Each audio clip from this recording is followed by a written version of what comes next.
Happy New Year, everyone. I hope we've started 2024 on a positive note. Today, I'm going to talk you through the notes that I took on Dr. Andrew Huberman and Dr. Matthew Walker's podcast on sleep and the science and practice of perfecting your sleep. So without further ado, let's crack right into my notes. Right before we go into rapid eye movement sleep is when our testosterone, your testosterone, peaks. And it's also when your growth hormone peaks in terms of its release. REM sleep is typically the second part of sleep. So as soon as you fall asleep, you typically go into a deep sleep, non-rapid eye movement sleep, and then into REM sleep, rapid eye movement sleep. Adenosine. Neurons combusting energy offshoot adenosine. As we're awake throughout the day, our brain accumulates adenosine. So from the moment we wake up, we're accumulating adenosine, which helps us fall asleep at night.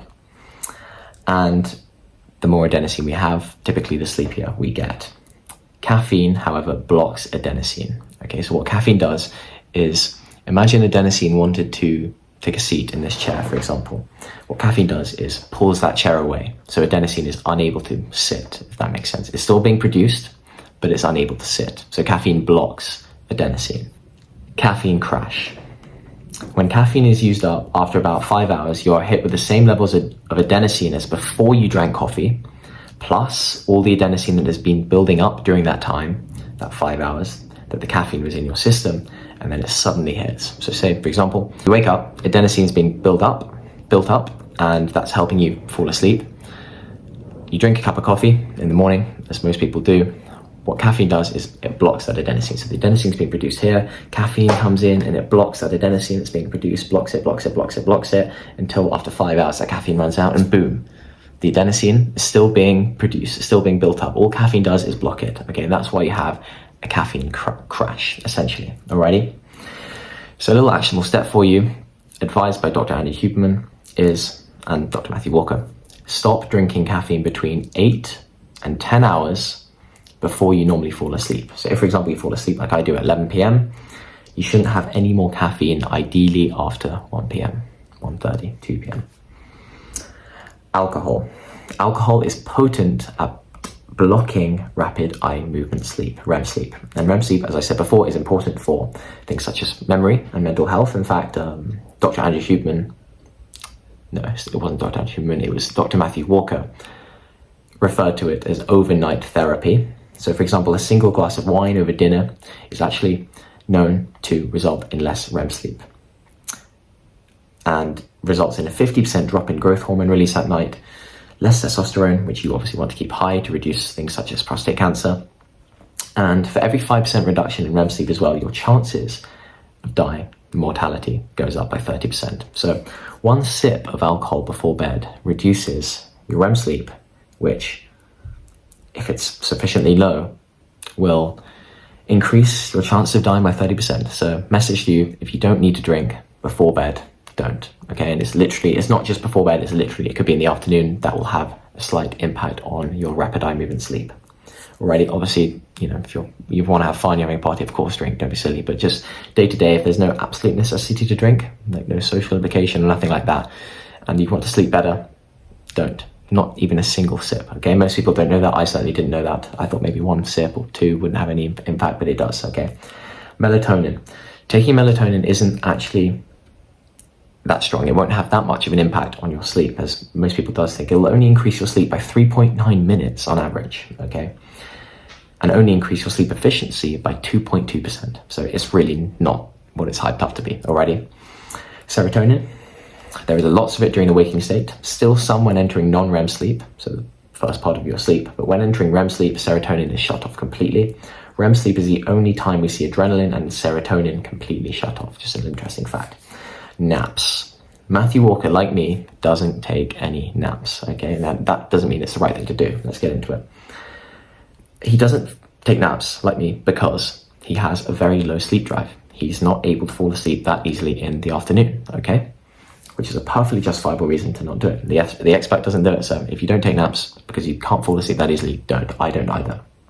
However, the benefits of napping anywhere between 20 and 90 minutes include cardiovascular, blood pressure, learning and memory, and emotional regulation. So, as Dr. Andrew Huberman calls it, non-sleep deep rest, there are plenty of benefits of napping. So point is, if you fall asleep easily, nap, essentially, because there are proven benefits. But if you don't worry, don't nap, okay? Because your sleep drive is low and it will actually worsen your sleep that night by oversleeping. This is really fascinating, especially if you're a teenager. Listen up here, okay? The shorter your sleep, the shorter your life. However, it is not linear. So after about 9 hours, the mortality curve stops going down, okay?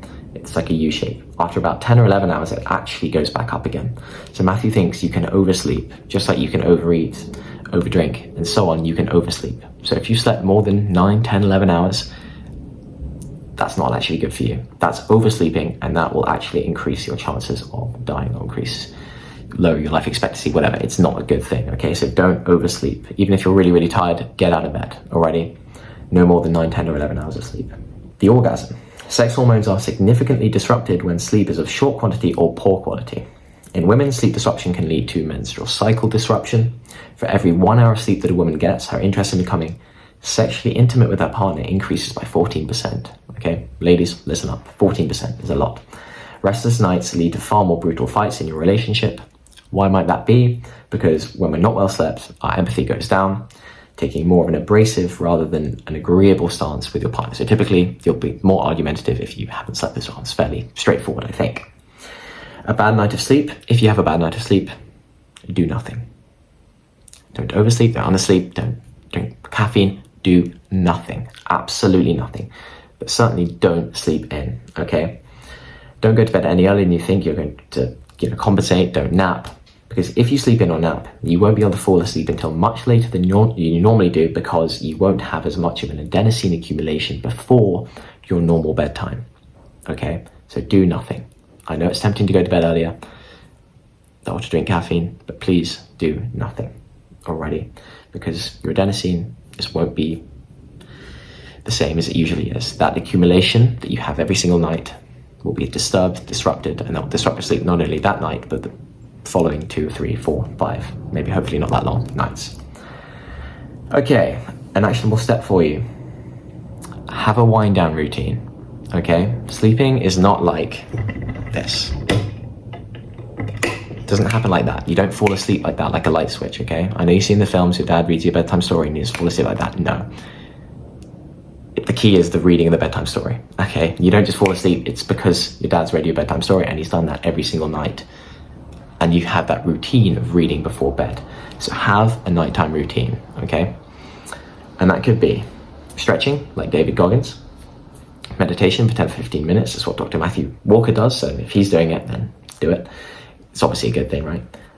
A hot bath, warm shower, reading, like me. I like to read and my brain goes, okay, it's reading, it's time for bed. Like literally, I can feel myself yawning and falling asleep because as soon as I open my book. And stick to it. That's the key. Just stick to whatever you do. Doesn't matter what you do, stick to it, okay? Do not watch TV. No bright lights, no flashing lights, no over bright lights, okay? Especially between the hours of 10 p.m. and 4 a.m. Studies have shown that it massively reduces dopamine and is linked to depression as well. So no bright lights, no TV. Switch it off, guys, okay? Don't do it. Another point, keeping a journal. Keeping a journal by your bed to jot down any thoughts or worries or to-dos decreases the time it takes to fall asleep by 50%, okay? So those worries that you're thinking about, I'm worried, I've got to contact that teacher tomorrow, I've got to send that VAT, I've got to do that tax return tomorrow, I might forget. Have a pen and paper by your bed and it will decrease the time it takes to fall asleep by 50%, okay? That's a lot of time. And finally, a very interesting one, to condense the 2-hour podcast into 10 minutes. Remove all clock faces from your room and resist looking at them. Because knowing it's 3 a.m. when you've woken up, it doesn't help, okay? We've all been there. We've got to get up tomorrow morning at 6 a.m. You look at the clock in the middle of the night, oh, it's 3 a.m. Damn, I've got to be up in 3 hours. That doesn't help, okay? You may think it does, or you want to see what time it is. It just makes you all the more stressed, alrighty? So it's an interesting, I didn't know that. No clock faces at night, okay? If you just dim your clock face, don't have any out. Don't look at clock faces at night, alrighty? I hope that helped. A nice little condensed version of his notes and of his podcast rather, and I'll see you all in the next one. I hope you like this new style of video as well. Let me know in the comments what you think. Take care.